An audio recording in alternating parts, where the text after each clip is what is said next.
My best friend and I grew up together, and our families have always been close.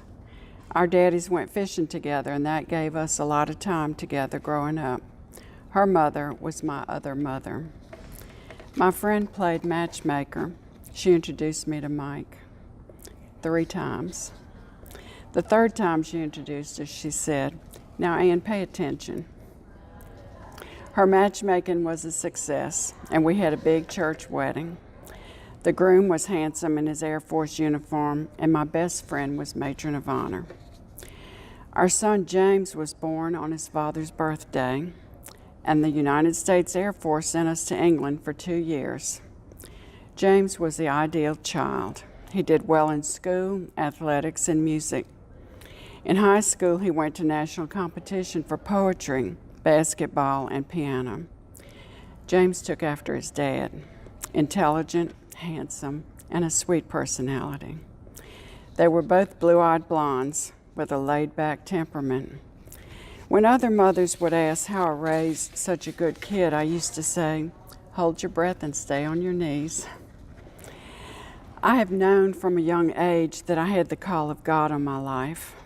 Mike and I attended Moody Bible Institute in Chicago. As we were preparing to move, Mike came home one day and taped off a section in the dining room. He said, "This is how much room we have to pack in." When I remarked on the size, he said, "Do you want to go or not?" We went. We came home and Mike entered seminary, and I worked in churches and denominational offices, and I met the challenges of a pastor's wife.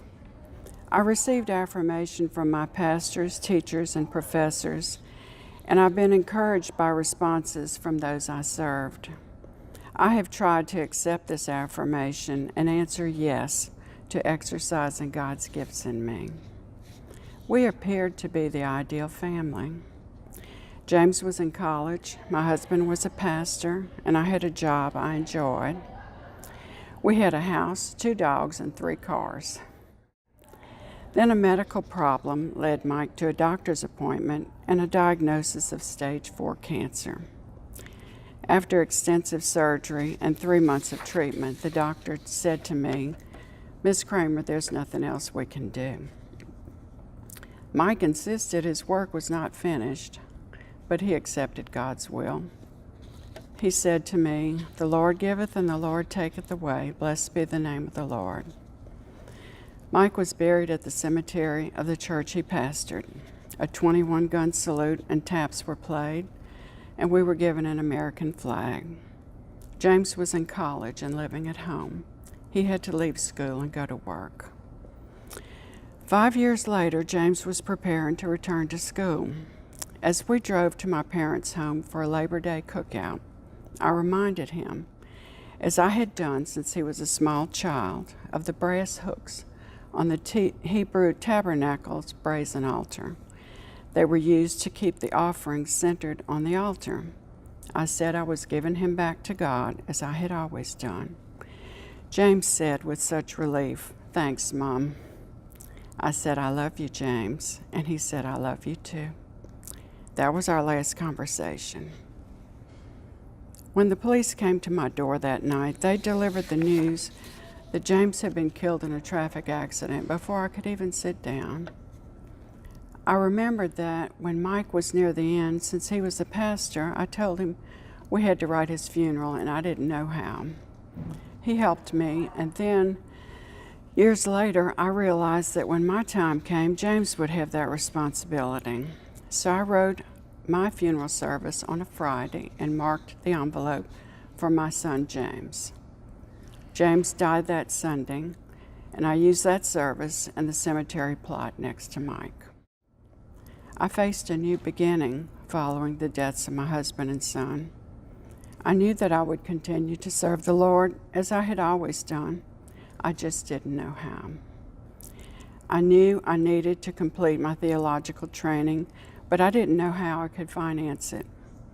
One day, as I was praying and reading my Bible, I came to the 4th chapter of Exodus, where God asked Moses, "What is in your hand, Moses?"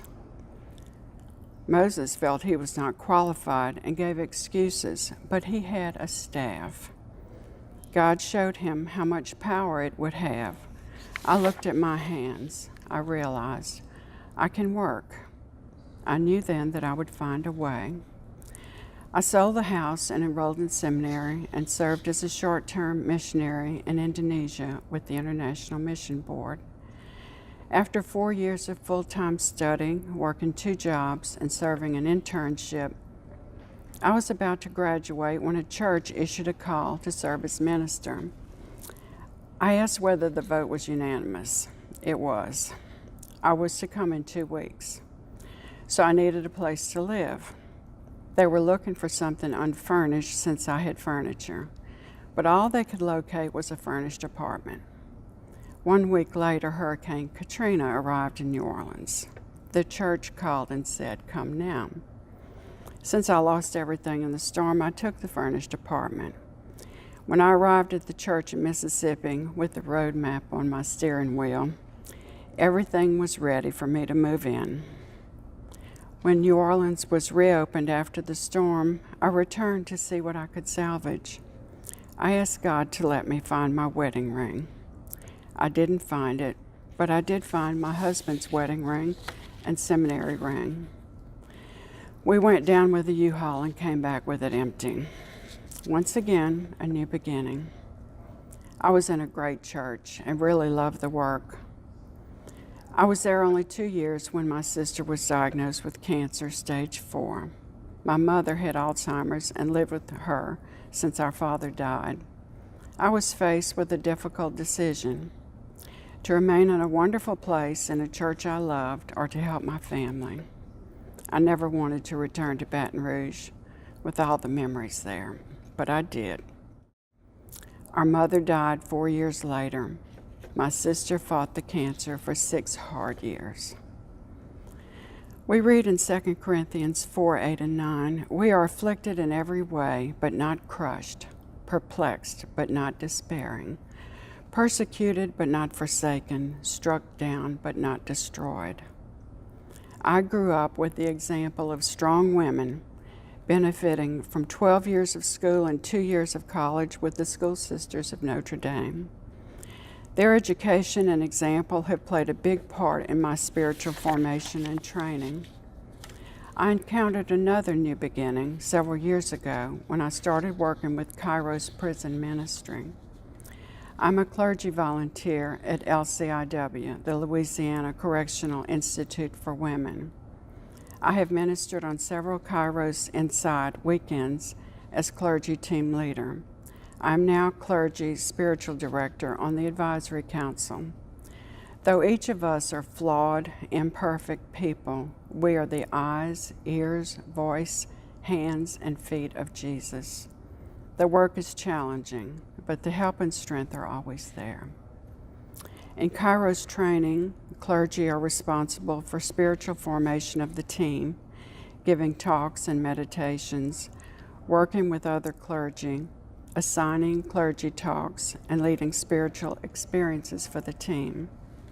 During the weekend retreat, clergy attend to the spiritual needs of the participants, pray for the speakers, participants, and officers, and assist the prison chaplain in leading the forgiveness service. The Kairos motto is simple: listen, listen, love, love.